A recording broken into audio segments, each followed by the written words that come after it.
سلطان محمود غزنوی کا نام سنا ہے نا آپ نے؟ سلطان محمود غزنوی کے بارے میں لکھے ہیں کہ یہ رات کو اٹھ اٹھ کر گشت کیا کرتا تھا، اور کبھی محلوں میں، کبھی گلیوں میں، کبھی سڑکوں میں، کبھی کہاں رعایا کے حالات معلوم کرنے کے لیے۔ تو ایک دفعہ سلطان محمود غزنوی کا گزر ایک تندور کے پاس سے ہوا۔ سخت سردیوں کی راتیں تھیں،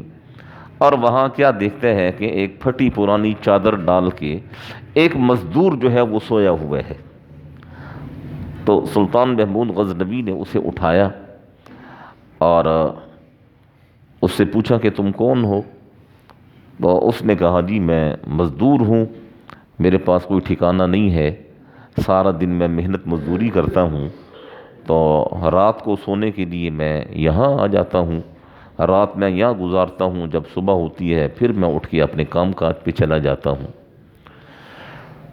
تو سلطان محمود غزنوی نے اس سے کہا کہ یہ بتاؤ تمہاری راتیں کیسی گزرتی ہیں، تمہاری راتیں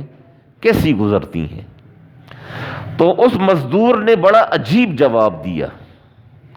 اس مزدور نے کہا کہ سلطان،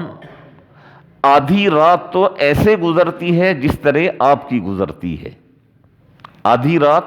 ایسے گزرتی ہے جس طرح آپ کی گزرتی ہے، اور بقیہ آدھی رات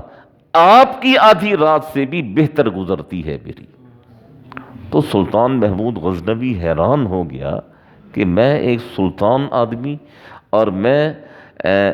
آرام سے رہنے والا، آرام سے سونے والا آدمی، اور یہ ایک مزدور مجھے کہہ رہا ہے کہ آدھی رات بالکل اس طرح گزرتی ہے جس طرح آپ کی گزرتی ہے، اور بقیہ آدھی رات آپ کی آدھی رات سے بہتر گزرتی ہے، یہ کیا کہہ رہا ہے؟ تو سلطان نے اس مزدور سے کہا میاں کیا کہہ رہے ہو، اپنی بات کی وضاحت کرو۔ تو اس شخص نے کہا کہ سلطان، سردیوں کی راتیں ہیں، رات کا پہلا حصہ آپ بھی سوتے ہیں اور آپ گرم لحاف میں سوتے ہیں، میں یہاں تندور پہ آ کر سو جاتا ہوں، آدھی رات تک تو یہ تندور گرم رہتا ہی ہے،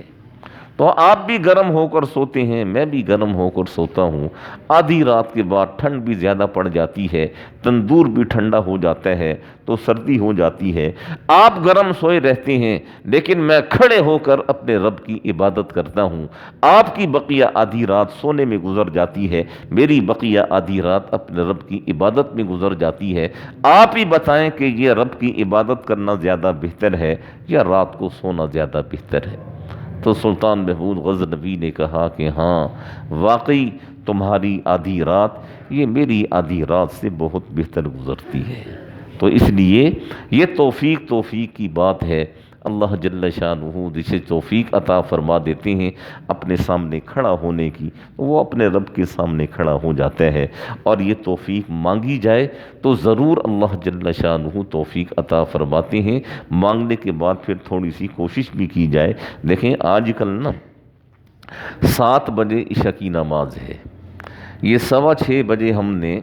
فجر کی نماز پڑھی ہے، یہ تقریباً 11 ساڑھے 11 گھنٹے ہیں پوری رات کے،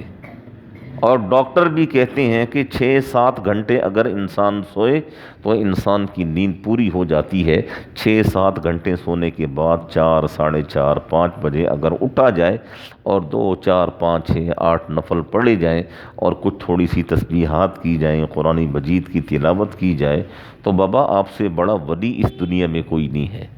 یقین مانیے آپ سے بڑا اللہ کا ولی اس دنیا میں کوئی نہیں ہے، اگر تھوڑی سی ترتیب اپنی وہ ڈھنگ کی بنا دیں اور اپنے آپ کو تھوڑا سا ترتیب کے اندر ڈھال لیں، ورنہ بھائی گزر رہی ہے نا، گزر گئی ہے، تھوڑی رہ گئی ہے، زیادہ گزر گئی ہے، وہ تھوڑی بھی گزر جائے گی، لیکن اس طرح جو ہے نا وہ مزہ نہیں آئے گا۔ مزہ یہ ہے کہ اپنے آپ کو تھوڑا سا اطاعت کی طرف، عبادت کی طرف لایا جائے اور پابند کیا جائے، اور پابند ہو کر اپنے رب کی عبادت کی جائے، پھر اللہ جل شانہ چہرے پر بھی نور عطا فرمائیں گے اور دل بھی اللہ جل شانہ نور سے بھر دیں گے۔ پھر آپ دیکھیے گا کہ آپ کی یہ زندگی بھی کتنی پرسکون گزرتی ہے، اور مرنے کے بعد کی زندگی تو انشاءاللہ ہے ہی پرسکون۔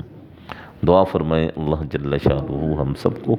صحیح معنی میں سمجھنے کی، عمل کرنے کی توفیق نصیب فرمائے۔ بسم اللہ الرحمن الرحیم، الحمد للہ رب العالمین۔